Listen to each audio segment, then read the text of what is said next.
Ene nso ye hia ya na kyese aduane na ye babe ne aduane a ye babe eye kontomire stew and rice. Enti ye babe rice and kontomire stew. Osha ye almighty kontomire ne ya kokro ho. Nyina atete awi a ya soki ewo nchini nsuo mu eniem. Afa nso ye be use tomato paste kakra bi nti ye tomato paste nso nie. Afa almighty momo nim se kontomire de okwa akoye na se momone enka ho a enye de enti ye momone nsu nie de ka momone ne ho emma eduane no eye kama ewie peyo eye bibia nso eye abedru nto hwa ha sei ne eto aso mienu ye eto aso nyina ye abedru ya blended da a ye de egu adem ti abedru nie enam a ye de ba be ye kontomire stew nso no woni guso a etwegu no afen nso ye behia ye red oil ena ye di tinapa kakra nso ebeka ho wate ase konkomunam yes ye di konkomunam kakra nso beka ho nti hwa ye konkomunam ni enim afa ye wie ni sa ne ye behu ye kosua nso wa ha ye be yusu kosua nti ye kosua nso enim afa ye meko ye ginger ye garlic ye onion enso ena etwegu ne ye nhya ase ne enu aye kontomire na kontomire no enye de bia de ye ameye ma wuhu no ene eye different type different kontomire stew ena ye ba be ye nenti mesrel so obehwe me na ya ye ni nyina ewie sa kontomire stew ye kontomire stew bia ye amema ameye ma ne ye nde pam enti ene me ba be sa kontomire stew ye nhya ase na afei yenye yeduane no ti before say ye be hya ase ne ye be no aye kontomire enam say ya horo ye kontomire ne ho deda atete asoki won chini nsuo nti ye be yie firi nchini nsuo nim se wate ate ma kire okwan a ye fa so e hohoro ye kontomire ho wi a na watete enti me enko market enko kan kire nipa a woton kontomire ne se nipa che twitwa ma me kofi a me hohoro ho ka che so ye sa de na ubedi poison enti ye kontomire no na che se we ni guso a etwegu a ye di gu ade mu ye yie firi nchini nsuo nim se wate ase ye nchini nsuo ne ye di asoki ye from Chinsuni.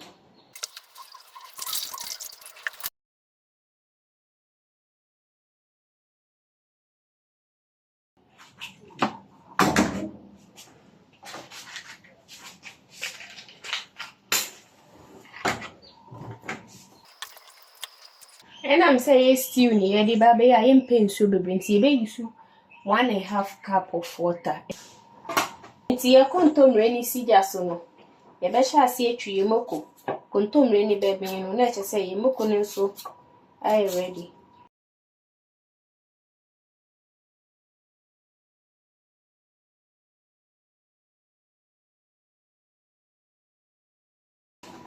Sisi a ye hu say ye kontomire no ehu.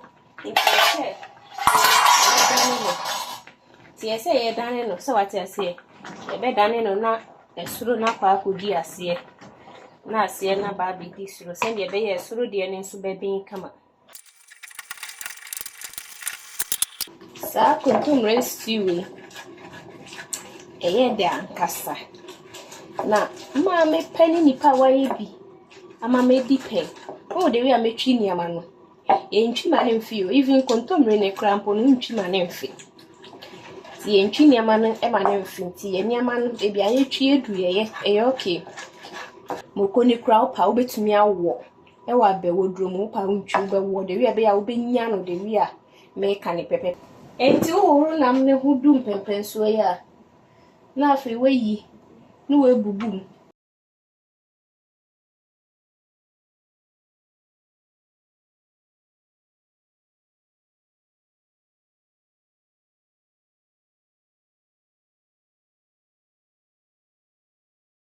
ti yi dompeni nyina ifrim kasa na be hia ye ne yi ifrim because e wudi a uru akora be fi wo ho se nkasa wo ti yi nkasa ni nyina ifrim ya ni se wie no we eye nchinam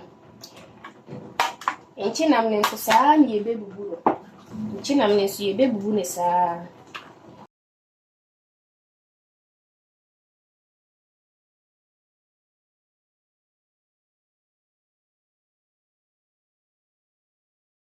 nti ye nchinam ne nso ye bubu ewie nti se ne be ye nam no uwi a Toamu nam na eno nso wo de ba be ye no. Wo de fork ebe bubu ni nyina nso mu se. Ti sa kontomire stew no na me ye a kire wo no.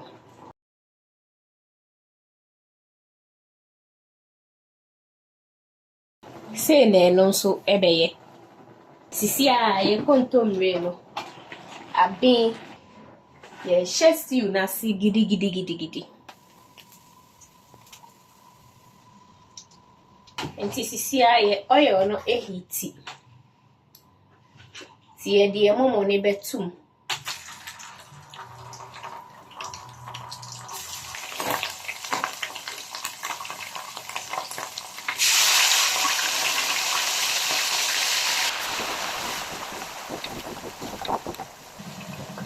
Sabre ye de yanchini betum ye de yanchini ni tum wi a na eche se ye de tomato paste nso egu.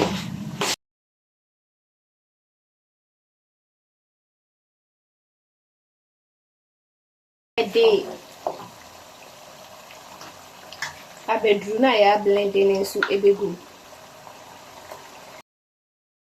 Esha se de ye nam ne nso egu baako because ye stew ne ya be.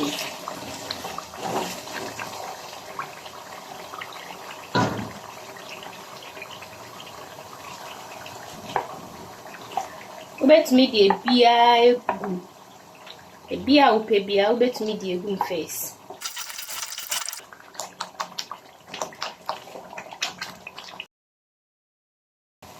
Ye de yanchi nam ne nso ebeka ho.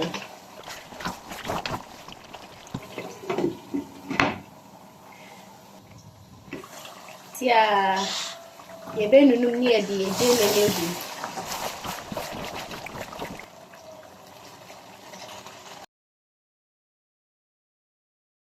Baby aye dui ye bebo ye kosua na ansa na ye bebo kosua no ye de nchini kakra be gubo na ye be mixi kosua ni wo mu no ye de nsuo kakra gu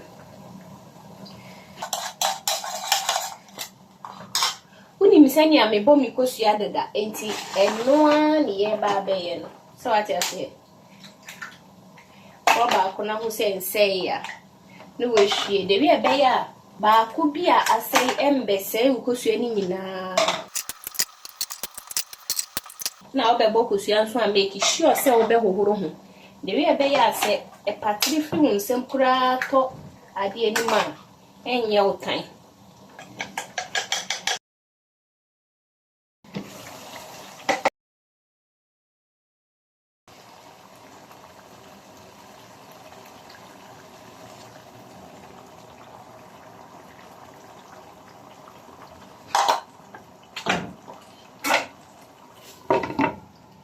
ya kosua ni siso a eche say ye twen ama kosua na ye kama e wo stew ni mu no ye be sha ase etwie kontomire ni nyina pa she kontomire no ubetwi na according to the way a wonsa ebetu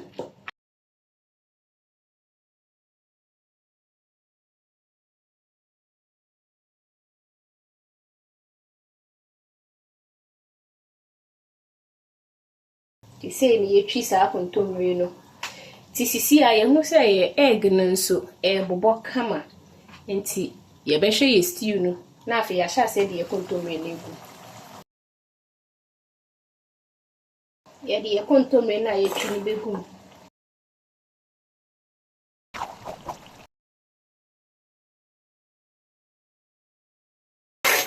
men ko blendi because o blendi a ebe fi achen de wi a wo hia no no enti bomodin a se wo de eta ni be mie aso kakra de wi a me ye ni na o de wi a kontomire na ebubu egu stew ni yes saa ni ye no enti edum pempen so ya obeja oja ne so kakra no wa ma di low heat abia no enti ye be start e de ye mo ne so esiso ye de ensuo esiso ye twen se behu na afi ye de ye mo no egu sisi a ye mo nsuo ne nso ehu kama ehu enti ye de chini begu mansa na ye de emo no egu ya hohoro ye mo ne nso ho dada eni enti ye mo no na yɛde ba begu mu no.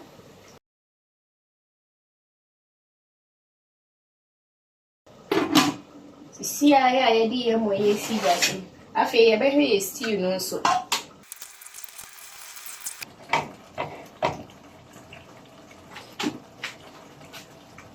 Sisi a wohwɛ yɛ stew na abe kama. Ohu die nti a meka hwɛ say ukoye sa stew we bi a mem blend ni ama. Hwɛ we kra na ama blend no. Ohu. Enam say me yi free nsuo ni ma me twie ni nti no. Nsuo kakra. Ewo kontomire ni nti na wo hu say nsuo ehu wo mu. Enti e bi du sa mpempenso ya. Wo betwitwa uje ni na afi wo de eguso. Wo de je ni gusu say ya. Ununu mansa.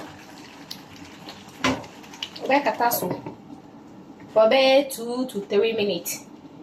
Jene ni empese bebin be say na say what I say about 2 to 3 minutes na afi waka afra. Udi I say o jene ni what I say.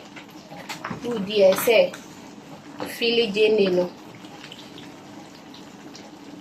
Sabre wo le kwa obetumi di miensan so atu. You see I stew na I stew. Aben that I say aben kama. Ya mone so aben. Obe kama ho na ya serve enyan no so what I say.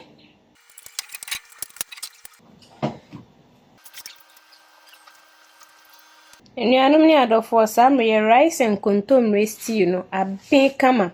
Misi stew obetumi di edi bibia say ya mpisi say ya mo yetumi di benku bibia obetumi di edi.